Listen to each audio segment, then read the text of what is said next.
Olá, meus queridos irmãos, minhas queridas irmãs, uma grande alegria estarmos juntos mais uma vez no nosso programa Testemunho de Fé. Quero acolher você e convidá-lo a meditar a respeito da Palavra de Deus que a Igreja nos propõe a cada domingo. Aqui quem fala é o Padre Paulo Ricardo e sou eu quem vou ajudar você nesta meditação. O que é meditação? É você verdadeiramente conhecer a Palavra de Deus, mas não somente conhecer. Você precisa ruminar, precisa chegar e tirar o suco mesmo, né? Aquele alimento que está lá na Palavra de Deus, para que aquilo chegue até o seu coração e mude a sua vida. O Evangelho deste domingo é a continuação do Evangelho do domingo passado. E Jesus, de uma certa maneira, neste Evangelho, termina ensinando aquilo que foi a última frase do Evangelho do domingo passado. Ele terminou no domingo passado dizendo assim, que quem acolhe a uma destas criancinhas, né, é a mim que acolhe e acolhe aquele que me enviou. Jesus pegou a criança e colocou ali no meio dos discípulos, dizendo, olha, vocês acolhem estas criancinhas, acolhem a mim, acolhem a Deus. O Evangelho desse domingo, depois de uma controvérsia lá de Jesus com São João que estava tendo ciúmes, né? Ele repete mais ou menos a mesma coisa no versículo 41, quando ele diz assim: em verdade eu vos digo, quem vos der a beber um copo d'água, porque sois de Cristo, não ficará sem receber a sua recompensa. Então é a mesma coisa que ele falou com relação às criancinhas. Ou seja, você faz um bem para uma pessoa dando um copo d'água, você está dando para Jesus, né? E vai ter uma recompensa.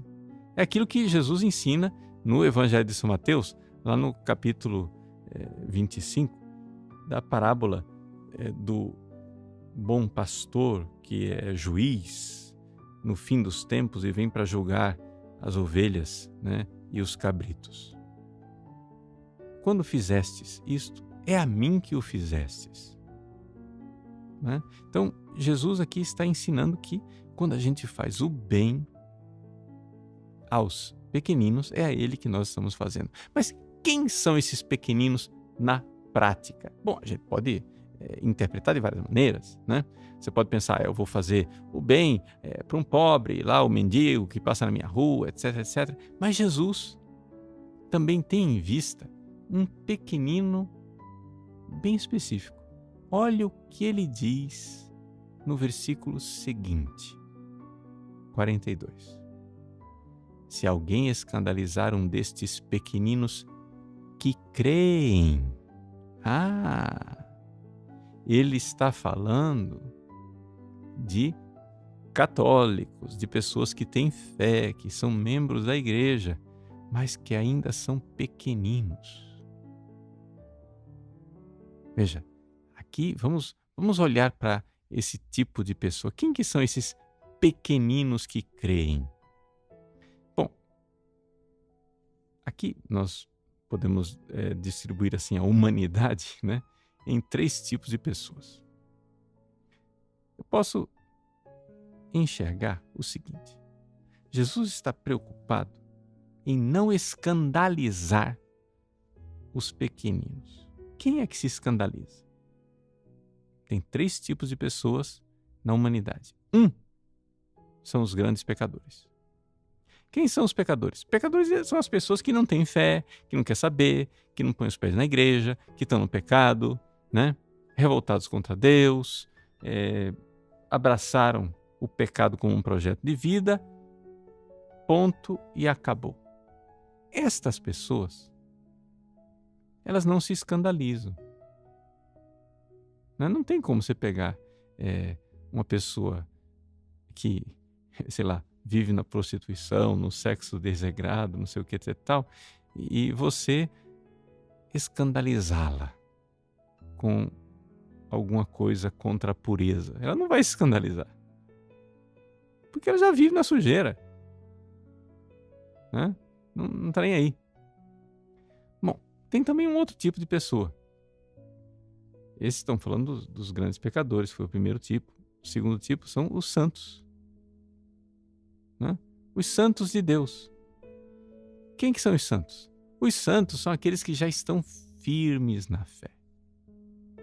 Aquelas pessoas que já estão com a fé comprovada e, no fundo, elas não dependem muito do ambiente em que vivem. Elas já aprenderam a nadar contra a correnteza.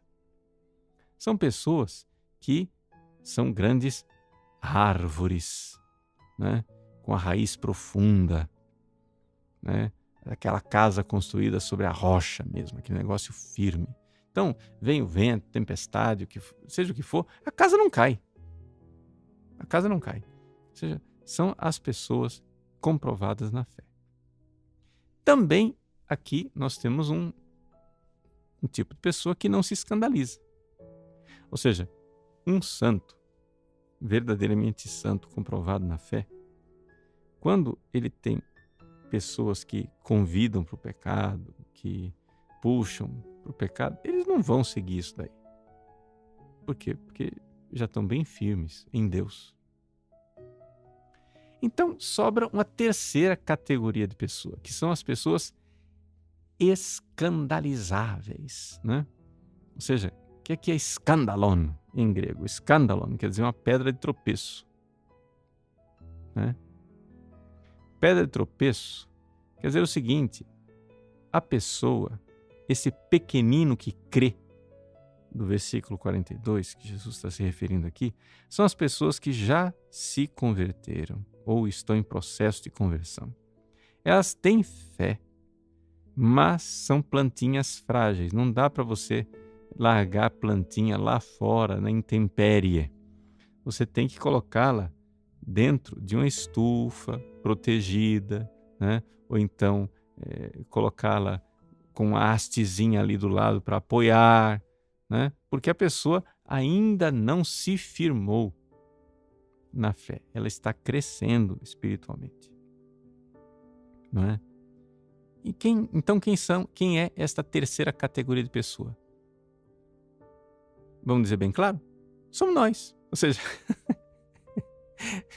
nós não somos grandes santos, né?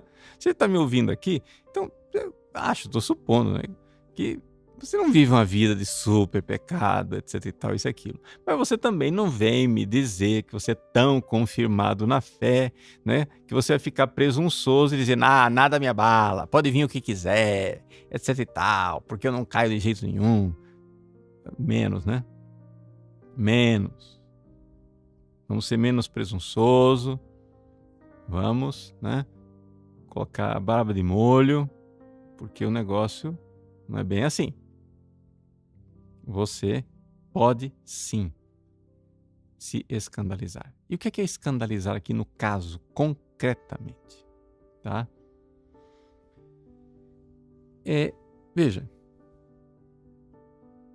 aqui você tem que ver que existem ocasiões de pecado.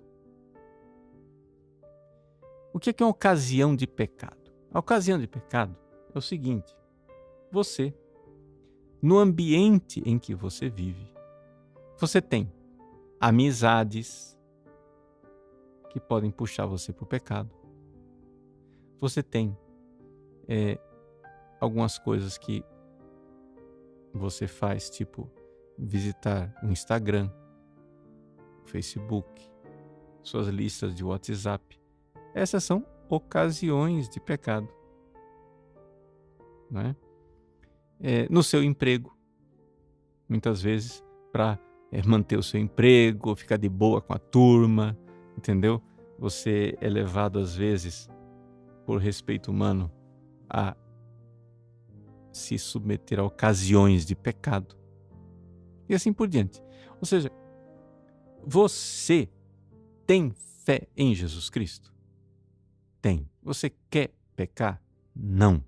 Mas você vive num ambiente, você vive com amizades, você vive numa situação em que facilmente você é puxado para o pecado. Então, é isso que a gente, na teologia moral clássica, chama de ocasionários. Quem que é o pecador ocasionário? O pecador ocasionário é aquele que tem situações externas que para ele são constantes ocasiões de pecado. E aí nós temos que dar um jeito. Temos que dar um jeito para a pessoa não cair, para a pessoa não se escandalizar, para a pessoa não estar o tempo todo recaindo em pecados. Você vai ver ali qual é a situação dela. A situação dela é que ela não está tendo força, ela não está tendo coragem, ela não está tendo decisão para romper com as ocasiões de pecado. Veja, eu quero que você entenda uma coisa. Eu poderia estar analisando outras coisas, os seus vícios, os seus maus hábitos, as suas paixões pessoais, entendeu? Eu não estou aqui analisando as situações, os perigos de pecado que estão dentro de você, tá? Ah, você tem uma tendência para o alcoolismo. Isso é seu. Ah, você tem um vício de pornografia que já ficou arraigado no seu cérebro. Bom, isso é seu, né? Eu não estou analisando isso. Isso existe. A gente tem que enfrentar isso também, mas a gente fala disso outro dia.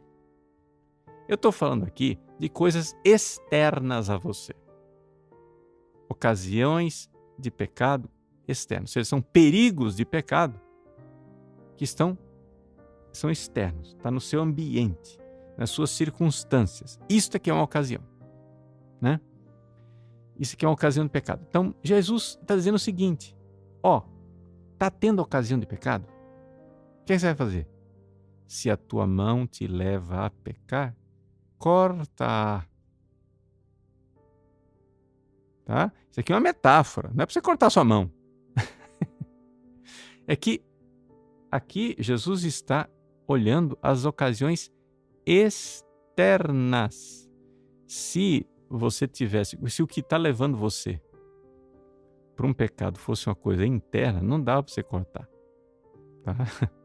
Então você tem que resolver a história de hábitos, desordens, etc, etc, de outra maneira. É outra maneira para você lidar com a coisa. Tá bom? E qual é a outra maneira? É que você vai ter que enxergar com a sua inteligência e fortalecer a sua vontade para saber lidar com aquilo lá. Mas vamos concentrar aqui numa coisa, uma tarefinha só, tá? Uma tarefa de cada vez. Depois, outro dia, a gente faz uma homilia para você saber como que você vai lidar com as coisas que estão dentro de você. O fato é o seguinte, na experiência que eu tenho de confessionário, o maior drama das pessoas que caem repetidamente nos mesmos pecados não é tanto problema interior.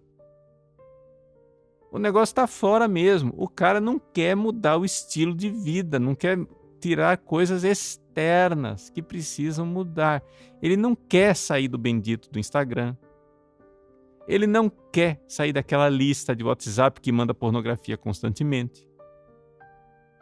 Ele não quer sair daquela rodinha de amigos que está toda hora convidando.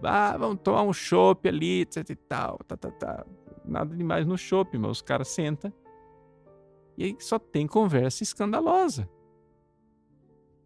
que leva para o pecado. Aí, bebeu um pouquinho, aí já convida para prostituição, para adultério. Aí, bebeu um pouquinho, mas agora não quer fumar essa droga aqui. Aí começa uma conversinha de índole sexual, dizendo coisas impuras. Quer dizer, essas coisas não estão dentro de você. Essas coisas estão no ambiente que você vive. E você não quer cortar. Sabe por quê? Porque dói. E Jesus aqui está fazendo a comparação, né, com o cortar uma mão, com cortar um pé, como arrancar um olho. São coisas dolorosas. Não é para você cortar sua mão de verdade. Não é para você cortar seu pé nem arrancar seu olho. Mas Jesus está dizendo, olha, tem coisas que você pode perder nessa vida, que você vai perder dolorosamente. Sim, romper com certas amizades, gente, às vezes é mais doloroso que arrancar uma mão. Romper com certos hábitos, certos ambientes de pecado, tipo, romper com... você tem lá 1000 seguidores no Instagram. Aí você vai sair. Não, mas eu levei tanto tempo para conquistar tanta gente, não sei o quê. Tem gente que tem dificuldade de romper com isso aí. Mas acontece que Jesus está dizendo, se isso te leva a pecar, corta. Por quê? Porque é melhor você entrar na vida eterna, no reino dos céus, sem uma das mãos, do que tendo as duas e ir para o inferno. Os santos padres interpretam isso com muita clareza. Se você está achando que é uma interpretação do Padre Paulo, né? Não é. Você pega, se você for lá na Catena Áurea, os santos padres interpretam assim. São Beda, o venerável, ele diz com toda clareza, olha, se você tem um amigo que leva você a pecar, é melhor você ir para o céu sem esse amigo do que ir para o inferno com ele. Mas claro, porque isso é só desenhar para você, né?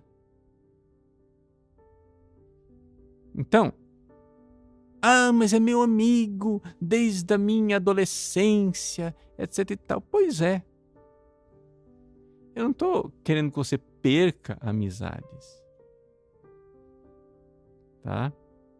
Mas o que acontece é o seguinte, eu quero que você note que talvez essa amizade não seja uma verdadeira amizade.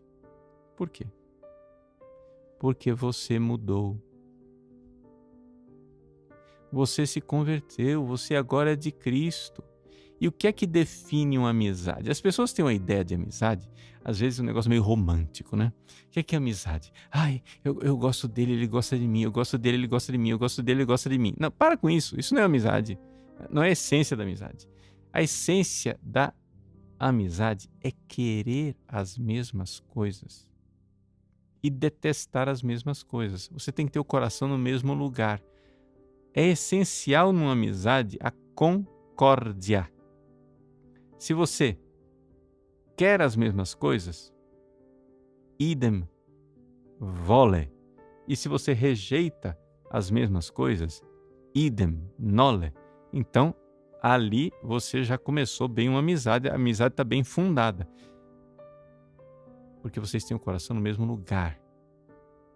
É aquilo que a gente chama de concórdia. Cor é coração. Concórdia quer dizer o coração está no mesmo lugar, com coração. Então, os amigos olham juntos na mesma direção. Você não precisa, às vezes, nem conviver muito com esses amigos. E veja, eu tenho 53 anos de idade, vou fazer 54, 29 anos de padre. E devo dizer para vocês, os meus melhores amigos são pessoas com as quais eu não tenho muita convivência. Mas eu reencontro essas pessoas, né? Sei lá, depois de... Estou exagerando aqui. Depois de 10 anos sem a gente se ver, parece que não passou 10 anos, passou 10 minutos.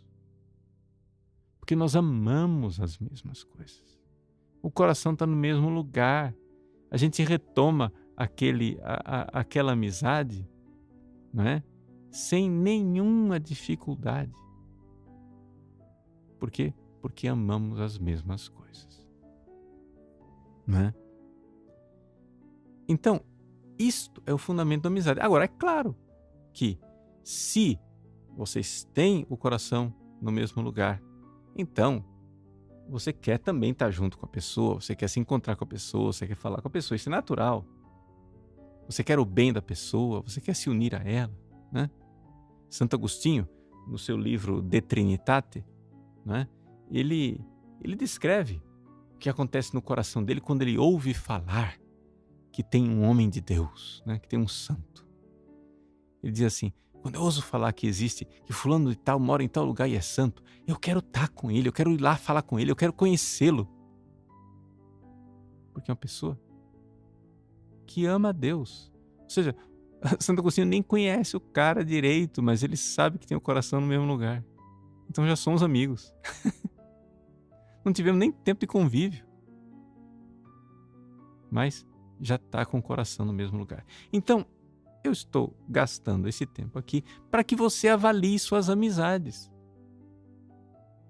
No tempo que você gostava de pecado, né? Gostava de coisas ruins, aí você tinha seus amigos. Agora, de repente, você conheceu Cristo. Você fez uma opção por Cristo. Você ama Jesus. Você ama as coisas de Jesus, as coisas do céu, e você quer ir para o céu. Como é que você quer agora manter concórdia com pessoas que o que querem é a cerveja, o sexo desregrado, a vida mundana, é dinheiro, é fama, é não sei o quê, e futilidades? Você não entende que quando você fez sua opção por Cristo, alguma coisa se rompeu naquelas antigas amizades? O que é que rompeu? Você perdeu a concórdia. O coração não está mais no mesmo lugar. Então não adianta você querer agora ficar sustentando um negócio que não perdeu o fundamento. Então coragem. Não estou dizendo para você ir lá e xingar as pessoas, ser inimigo delas, etc. Não, trate bem, tá? Seja cortês, porque você pode um dia pescar essa pessoa para Cristo também, elas podem mudar. Mas não se iluda. Não dá mais para você viver o que você vivia antes. Não dá mais para você ficar na roda de cerveja. Não dá mais para você sair com suas amigas, para as futilidades, para falar de coisas absurdas. Fofoca, maledicência, impureza. Por quê? Porque não tem mais concórdia. Então, ai padre, mas eu vou perder todos os meus amigos, todas as minhas amigas, etc, etc. Faça novos amigos, novas amigas. Encontre, qual é o critério? É você encontrar pessoas que amam as mesmas coisas. Vá atrás de pessoas que amam as mesmas coisas. Não é? Um cristão não é sozinho. Procure pessoas que amam as mesmas coisas, mas esse é o critério. O critério é a concórdia. Então, vamos lá. É doloroso. Eu sei que eu estou dizendo uma coisa, mas quando você se converte, é um processo de um transplante de uma árvore. Você está arrancando a árvore de um ambiente e colocando essa árvore num outro ambiente. No início, a adaptação dessa árvore num novo ambiente é difícil. Você tem que escorar a árvore, você tem que regá-la, você tem que pôr adubo, né, para ela pegar direito lá no lugar, naquele novo terreno. Quando você se converte, de uma certa maneira, você perde os seus antigos amigos. Mas paga o preço, não tem problema. Vamos em frente. Vai doer? Ai, padre, vai doer, eu não vou aguentar. Aguenta. Cristo está aí para te dar a força. Né? É melhor entrar no reino dos céus sem esses amigos do que ir junto com eles para o inferno.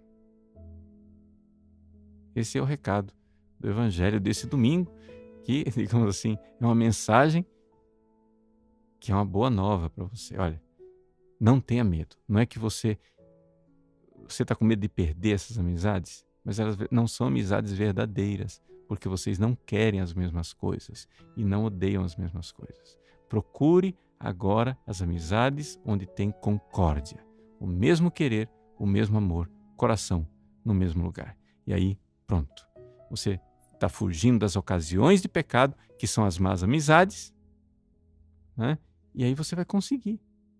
Então, para com esses milhares de seguidores do Instagram que só são para você ocasião de pecado.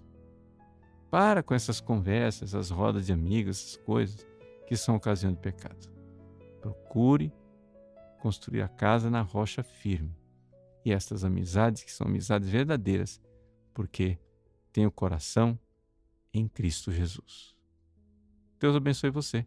Deus abençoe suas amizades verdadeiras e fundadas em Cristo Senhor. Em nome do Pai, e do Filho, e do Espírito Santo. Amém.